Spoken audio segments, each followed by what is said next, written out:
Hello students, मैं तुलसीना। आज हम लोग सेकेंड लॉ ऑफ थर्मोडायनेमिक्स का लेक्चर 2 देखेंगे, जिसमें गिब्स एनर्जी से रिलेटेड जो भी कंसेप्ट है उसको आज हम लोग आसानी से समझेंगे। ध्यान से इस लेक्चर को देखिए। इससे रिलेटेड क्वेश्चंस एग्जाम्स में रेगुलर आते हैं, आप सोल्व कर सकते हैं। देखो, गिब्स एनर्जी का ज़रूरत क्यों है, इसके लिए हम लोग पहले बात करते हैं कि जब ओपन कंडीशन हो तो स्पॉन्टेनिटी का क्राइटेरिया क्या है। तो हम लोगों ने लेक्चर 1 में देखा था कि whether a given process is spontaneous और नॉट, डेल्टा एस टोटल पे हम लोग कंसीडर करते हैं, जहाँ पर इंट्रोपी चेंज टोटल जो है entropy change system plus entropy change surrounding के बराबर होता है। यहाँ पर सराउंडिंग का इंट्रोपी चेंज निकालना थोड़ा मुश्किल है, क्योंकि इसमें बहुत सारे कंपोनेंट्स हैं। यहीं पर गिब्स एनर्जी का इसेंशियलिटी या इंपॉर्टेंस समझ में आता है। ये एक थर्मोडायनेमिक स्टेट प्रॉपर्टी है जो गिब्स के द्वारा इंट्रोड्यूस किया गया है, और ये ओपन कंडीशन में प्रोसेस स्पॉन्टेनियस है या नहीं है वो सिस्टम के टर्म में केवल बात करेगा। अभी तक हम लोग सिस्टम और सराउंडिंग दोनों सोच रहे थे। चलिए इसको ऐसे समझते हैं। सेकेंड लॉ ऑफ थर्मोडायनेमिक्स में ये भी हम लोग ने देखा था कि इंट्रोपी चेंज निकालने का तरीका जो है Q/T है। ओपन कंडीशन में Q जो है इंथैल्पी चेंज के बराबर हो जाता है, यानी डेल्टा एस बराबर इंथैल्पी चेंज बाई टी। अगर हम ये इंट्रोपी चेंज सिस्टम के लिए सोचते हैं तो सिस्टम का entropy change is equal to delta H system by T, और सराउंडिंग का इंट्रोपी चेंज हो जाएगा delta H surrounding by T. अब देखो, कंडीशन ओपन है तो सिस्टम और सराउंडिंग के बीच इंथैल्पी का एक्सचेंज हो रहा है, तो एक अगर लॉस करेगा तो दूसरा गेन करेगा, यानी enthalpy change of surrounding is simply equal to minus enthalpy change of system. ये दोनों आपस में माइनस टर्म से रिलेटेड है।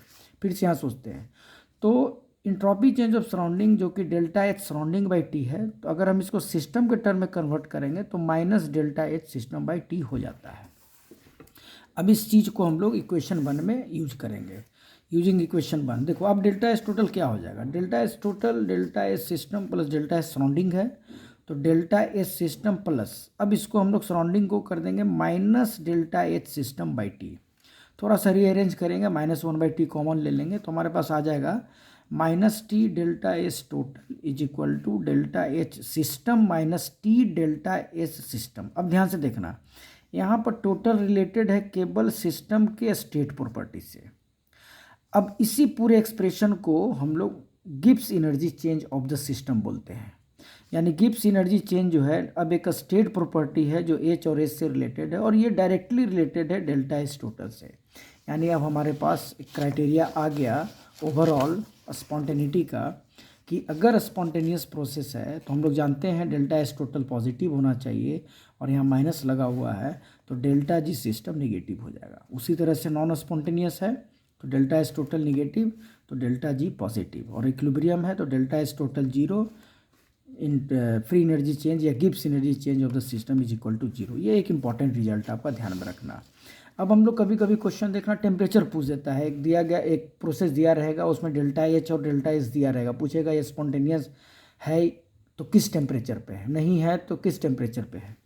तो मान लो ये स्पॉन्टेनियस प्रोसेस है, तो देखो डेल्टा जी सिस्टम क्या होगा, लेस देन जीरो, तो ये टर्म लेस देन जीरो। तो ये लेस देन जीरो कब होगा, जब आप इसको ध्यान से देखेंगे तो T must be greater than delta H by delta S.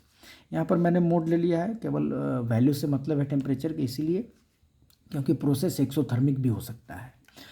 तो स्पॉन्टेनियस प्रोसेस में T greater than delta H by delta S, non spontaneous में T less than delta H by delta S. और पूछ देगा कि दिया गया रिएक्शन इक्विलिब्रियम में कब आएगा, तो T is equal to delta H by delta S. ठीक है, तो इस तरह से हम लोग टेम्परेचर के कंडीशन को भी बता सकते हैं। अब आगे बढ़ते हैं। अब हम लोग स्पेसिफिकली बात करते हैं एक्सोथर्मिक और एंडोथर्मिक प्रोसेस में टेम्परेचर का रोल क्या होना चाहिए स्पॉन्टेनिटी डिसाइड करने में। देखो, हमारे पास डेल्टा जी सिस्टम बराबर delta S system minus T delta S system है। चलो अब एक्सोथर्मिक पे बात करते हैं। देखो, एक्सोथर्मिक में डेल्टा एच निगेटिव होता है, तो यहाँ पे दो कंडीशन है, एक में डेल्टा एस पॉजिटिव लेते हैं, एक में डेल्टा एस निगेटिव लेते हैं। अब देखो ध्यान से, एक्सोथर्मिक में अगर डेल्टा एस पॉजिटिव हो तो ये निगेटिव है, और ये पॉजिटिव हो तो ये वो पूरा टर्म निगेटिव हो जाएगा, यानी इस तरह का केस हमेशा स्पॉन्टेनियस होता है। दूसरा, एक्सोथर्मिक में अगर डेल्टा एस निगेटिव हो तब क्या होगा, देखो ये निगेटिव और ये निगेटिव, तो ये टर्म पॉजिटिव हो गया, तो ये स्पॉन्टेनियस तभी होगा, यानी ओवरऑल निगेटिव तभी होगा जब डेल्टा एच का वैल्यू टी डेल्टा एस से ज़्यादा हो। तो ये ज़्यादा कब होगा, ये तो फिक्स है, तो टेम्परेचर पर डिपेंड करेगा। तो लो टेम्परेचर अगर हो तो उस स्थिति में ये वैल्यू अपने आप कम हो जाएगा। तो ध्यान देना कि अगर एक्सोथर्मिक प्रोसेस हो जिसमें डेल्टा एच निगेटिव हो तो इस तरह का प्रोसेस भी स्पॉन्टेनियस हो सकता है लो टेम्परेचर पे। चलिए बात करते हैं इंडोथर्मिक पे। इंडोथर्मिक प्रोसेस में डेल्टा एच पॉजिटिव है, तो देखो ये पॉजिटिव है, पहला केस हम लोग सोचते हैं डेल्टा एच पॉजिटिव, तो ये पॉजिटिव तो ये टर्म निगेटिव हो गया। तो ये डेल्टा जी निगेटिव तभी होगा जब ये ज़्यादा हो। तो ये ज़्यादा कब होगा? हाई टेम्परेचर पे, यस, तो स्पॉन्टेनियस एट हाई टेम्परेचर। इसमें सेकेंड केस लेते हैं जब डेल्टा एच निगेटिव हो। देखो इंडोथर्मिक प्रोसेस है, डेल्टा एच पॉजिटिव और डेल्टा एच निगेटिव, तो ओवरऑल टर्म पॉजिटिव हो गया, यानी ये प्रोसेस हमेशा नॉन स्पॉन्टेनियस। क्लियर? चलिए अब हम लोग बात करते हैं बहुत important concept, physical significance of Gibbs energy change. ये आखिर क्या बताता है? तो देखो यहाँ पर जो गिब्स एनर्जी का डिक्रीज है, जिसको कि फ्री एनर्जी भी बोलते हैं, किसी भी स्पॉन्टेनियस प्रोसेस में मैक्सिमम यूजफुल वर्क को बताता है। ये पीवी वर्क नहीं है, पीवी वर्क तो एसोसिएटेड फिनोमेनन है, गैस बनेगा या मोल्स कमेगा तो एक्सपेंशन कंप्रेशन तो होगा ही होगा, वो इसेंशियल वर्क नहीं। इसेंशियल वर्क है कि जिसका एक सर्टेन एक कन्वर्शन हो एक रिक्वायर्ड एनर्जी में। जैसे कि मान लो कि एक बैटरी के अंदर केमिकल रिएक्शन हो रहा है, तो बैटरी से जो इलेक्ट्रिकल एनर्जी मिलेगा वो वास्तव में गिब्स एनर्जी से मिलेगा, गिब्स एनर्जी का डिक्रीज है। ठीक है, तो इसको ऐसे समझते हैं, delta G system delta H system minus T delta H system. इसको ऐसे भी लिखते हैं कि डेल्टा जी कांस्टेंट टी और पी पे ये delta H minus T delta H के बराबर होता है। अब ध्यान देना, डेल्टा एच सिस्टम क्या है? ये टोटल हीट या एनर्जी कंटेंट है सिस्टम का कांस्टेंट प्रेशर पे। और टी डेल्टा एच क्या है? ये टोटल एनर्जी है जो इंट्रोपी चेंज में चला गया। एक बार जो एनर्जी इंट्रोपी चेंज में चला गया, इसका कोई दूसरा काम आप नहीं कर सकते। मतलब this amount of energy is now not available for any useful work. तो इस दोनों का डिफरेंस क्या हो जाएगा? ये है टोटल एनर्जी और ये है अनअवेलेबल एनर्जी। तो ये डिफरेंस हो जाएगा available energy for useful work which is maximum. इससे ज़्यादा आप नहीं निकाल सकते, which is maximum and is equal to decrease in Gibbs energy in spontaneous process. यानी डेल्टा जी सिस्टम जो है ये मेजर करता है किसी भी स्पॉन्टेनियस प्रोसेस में यूजफुल वर्क कितना आप उससे निकाल सकते हैं। यानी डेल्टा जी अगर निगेटिव हो तो हम कह सकते हैं कि स्पॉन्टेनियस प्रोसेस में फ्री एनर्जी इसका डिक्रीज हो रहा है और एग्जैक्टली ये बराबर हो जा रहा है, ट्रांसफॉर्म हो जा रहा है समथिंग यूजफुल वर्क में। जैसा कि बैटरी के केस में जो भी इलेक्ट्रिकल एनर्जी मिलता है वो वास्तव में गिब्स एनर्जी के डिक्रीज से मिलता है। क्लियर? चलिए अब आगे बढ़ते हैं।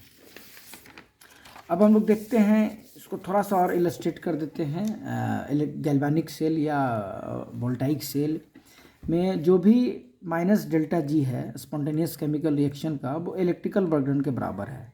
तो minus delta G electrical work done के एग्जैक्टली बराबर हो जाएगा, यही मैक्सिमम वर्क डन है।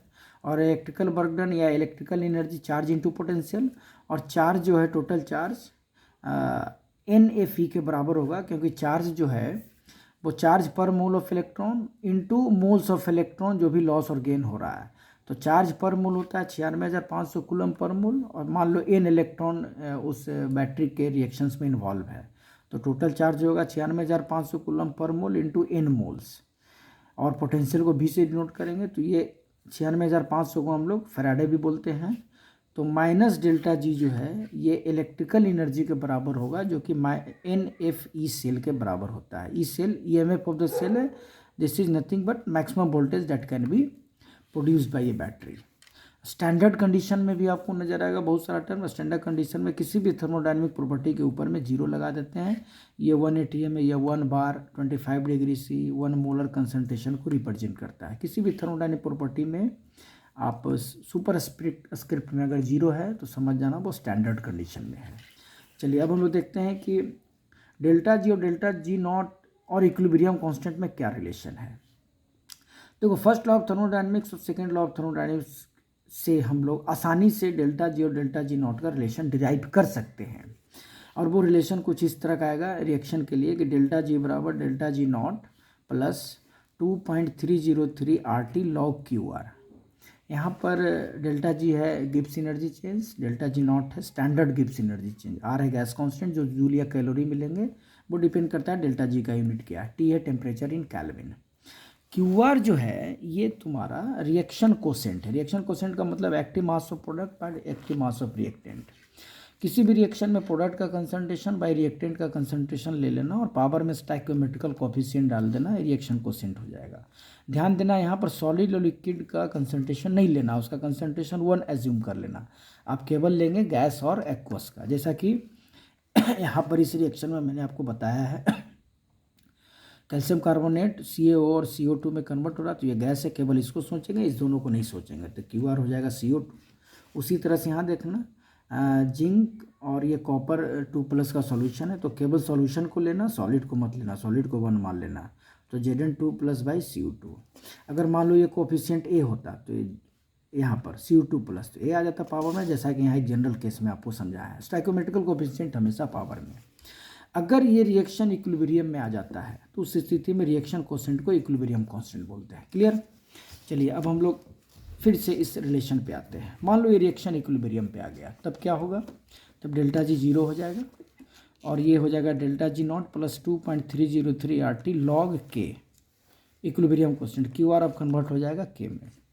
आप यहाँ से डेल्टा RG लिख सकते हैं -2.303 RT लॉग के, और ये हम लोग इक्वल कर देंगे delta H not minus T delta S not. ये जो स्टैंडर्ड रिलेशन, ये काफ़ी इंपॉर्टेंट, ये तीनों रिलेशन है, इससे आप बहुत सारा क्वेश्चन सोल्व कर सकते हैं। चलिए आगे बात करते हैं। यहाँ से देखो आप K निकाल सकते हो, K हो जाएगा delta G not by 2.3 10 to the power में आ जाएगा। लॉग के ले लेना पहले, वहाँ से K ले लेना, तो 10 टू द पावर इतना आ जाएगा, और अगर आप 2.303 हटा देते हैं तो ये आ जाएगा E के फॉर्म में, ये ध्यान में रखना। यहाँ से एक और रिलेशन आ गया कि अगर स्पॉन्टेनियस प्रोसेस है तो डेल्टा जी निगेटिव तो K हमेशा 1 से अधिक होगा, नॉन स्पॉन्टेनियस है तो डेल्टा जी पॉजिटिव K हमेशा 1 से कम होगा, और अगर इक्विलिब्रियम है तो डेल्टा जी 0 K = 1 होगा। ठीक है, क्लियर है? चलिए अब हम लोग कुछ मिसलेनियस टर्म इसमें देखते हैं। फिर से हम लोग इस रिलेशन को देखते हैं जो हमारे पास आया है। डेल्टा जी नॉट बराबर -2.303 RT लॉग के, ये -RT ln के भी कर सकते हैं, और डेल्टा H माइनस T। यहाँ से देखना लॉग के का है या ln के का एक फॉर्म आ रहा है, आप 2.3 RT से डिवाइड कर दो, या फिर ln के लो तो केवल RT से डिवाइड कर दो। तो ये एक बहुत इंपॉर्टेंट रिलेशन है जो बताता है K और T का वेरिएशन कैसे होगा। तो ln के बराबर delta RH not by R। तो ऐसा करते हैं, इसका ग्राफ देखते हैं। ये एक रिलेशन है जो K और T के बीच के वेरिएशन को बताता है। ये y मान लो, ये एक x मान लो 1/t को, और ये m स्लोप हो गया, और ये कांस्टेंट c। तो कुछ इस तरह से आपको आएगा इसका वेरिएशन। ध्यान से देखना, इसका जो स्लोप है वो डेल्टा H पर डिपेंड करेगा। अगर एक्सोथर्मिक है तो ये माइनस हो जाएगा, और माइनस माइनस प्लस, यानी ln के और 1/t का वेरिएशन एक्सोथर्मिक में पॉजिटिव स्लोप होगा, इंडोथर्मिक में चूँकि ये प्लस है तो निगेटिव स्लोप होगा, और डेल्टा H 0 है तो इसका कोई स्लोप नहीं है। ठीक है, चलिए आप यहाँ से फिर से एक नया क्लॉसियस क्लैपेरॉन इक्वेशन भी आप यहाँ से समझ सकते हैं। आप यहाँ से देखो, इस रिलेशन को टेम्परेचर के रिस्पेक्ट में डिफ्रेंशिएट कर दो, तो d/dt हो जाएगा, ये 0, और ये हो जाएगा डेल्टा H RT²। क्लियर है? आप इसको एक वेपराइजेशन प्रोसेस में भी समझ सकते हो, लिक्विड से वेपर में कन्वर्ट हो रहा है, तो K यहाँ पर इक्विलिब्रियम कांस्टेंट हो जाएगा, प्रेशर ऑफ प्रोडक्ट क्योंकि ये तो लिक्विड फॉर्म में है, और डेल्टा H हो जाएगा इंथैल्पी ऑफ वेपराइजेशन। तो आप इसको यहाँ भी पुट कर सकते हैं, d/ln/p/dt बराबर delta H vaporisation by RT²। Again it is a Clausius Clapeyron equation.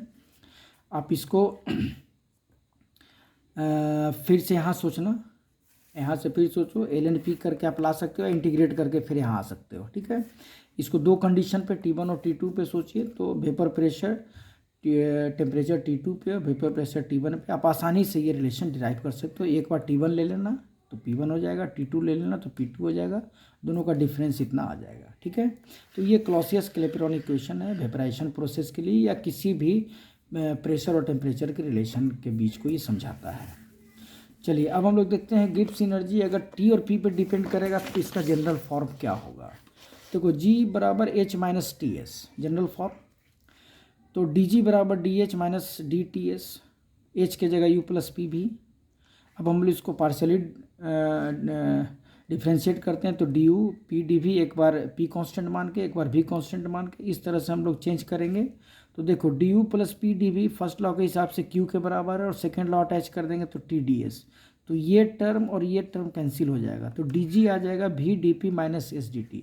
ये बहुत इंपॉर्टेंट रिलेशन है थर्मोडायनेमिक्स का, जो बताता है प्रेशर डिपेंड और टेम्परेचर डिपेंडेंट ये फंक्शन, इसी रिलेशन से आप समझेंगे। अब देखो अगर कांस्टेंट प्रेशर है तो डी जी कॉन्स्टेंट प्रेशर, तो ये जीरो हो जाएगा माइनस एस डी टी, तो D G by D T at constant pressure is equal to minus S. ये सब ध्यान रखेंगे आप।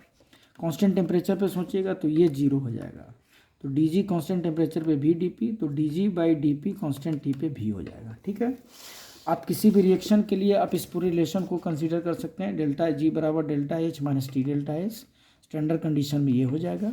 किसी भी रिएक्शन में ध्यान रखना, फ्री एनर्जी चेंज या एंथैल्पी चेंज या एंट्रोपी चेंज हमेशा प्रोडक्ट का टोटल वैल्यू माइनस रिएक्टेंट का टोटल वैल्यू होता है।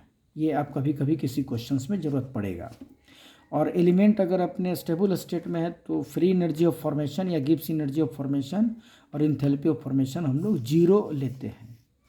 जीरो लेने का सेंस है कि ये उसी स्टेट में नेचर में मौजूद है, अब ये कहीं से वो फॉर्म होके नहीं आया है, ये स्टार्टिंग पॉइंट है। क्लियर? तो इतना आप ध्यान में रखेंगे। उम्मीद है कि गिब्स एनर्जी से रिलेटेड आपका कंसेप्ट क्लियर हो गया होगा। Thank you.